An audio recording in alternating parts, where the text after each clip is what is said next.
Bonjour, je vais me présenter. Je m'appelle Aya Srel et je suis en niveau 3e année collège. J'étudie au groupe scolaire Massal Malefi.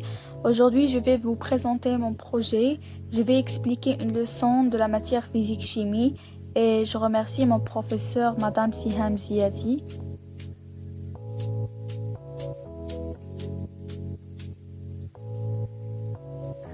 Voilà la leçon que je vais expliquer aujourd'hui. C'est la leçon de la puissance électrique. Et avant de commencer, je vais vous laisser avec une petite introduction.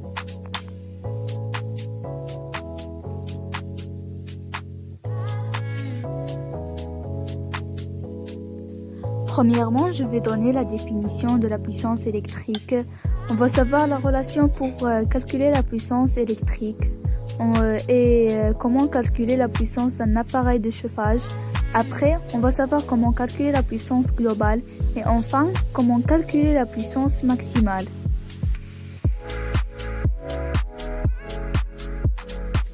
Définition.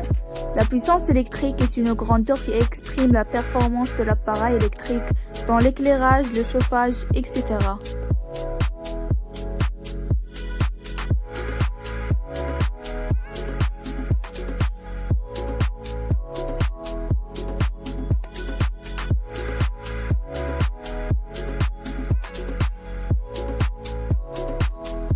2. Pour calculer la puissance électrique, on doit multiplier la tension qui doit être en volts par l'intensité qui doit être en ampères pour avoir la puissance en watts.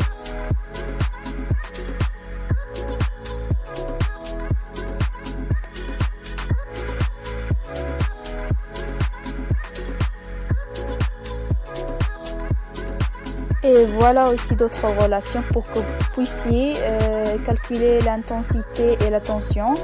Voilà, comme vous saviez déjà, on a dit que la puissance égale à la tension fois l'intensité. Et pour calculer la tension, on doit diviser la puissance par l'intensité. Et pour trouver l'intensité, on doit diviser la puissance par la tension. Et voilà un tableau.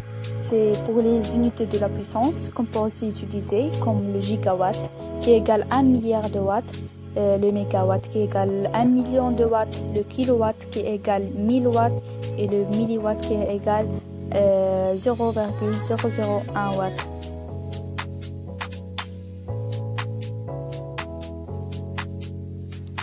Et 3. Pour calculer la puissance d'un appareil de chauffage, d'abord je vais vous donner la définition d'un appareil de chauffage.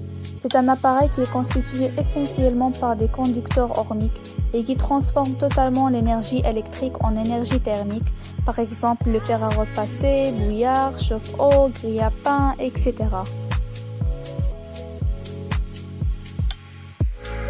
Voilà une image qui vous montre les exemples des appareils de chauffage. Il y a le lave-linge, l'aspirateur, il y a le four, le bouillard, il y a le microwave, il y en a beaucoup comme vous voyez ici dans l'image. Et pour calculer la puissance électrique consommée par un appareil de chauffage qui fonctionne avec le courant alternatif sinusoïdal, on applique la relation suivante, P égale à R fois I au carré. Je vais vous expliquer d'où on a eu cette relation P égale à R fois I au carré. On a P égale à U fois I avec des définitions. I, l'intensité efficace du courant qui passe par l'appareil de chauffage. U, la tension efficace du courant qui passe par l'appareil de chauffage. Pour un appareil de résistance, on a P égale à U fois I et I égale à R fois I. On va remplacer le U qui est la tension par sa relation, d'où on aura P égale à R fois I au carré. 4. On va savoir comment calculer la puissance globale consommée par une installation électrique domestique. Pour calculer la puissance globale, il faut additionner les puissances consommées par chaque appareil, comme la puissance totale égale à P1 plus P2 plus P3 plus P4, etc.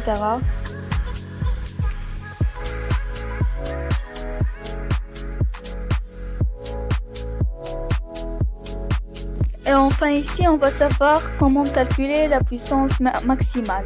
D'abord, le disjoncteur fournit une puissance maximale, PM.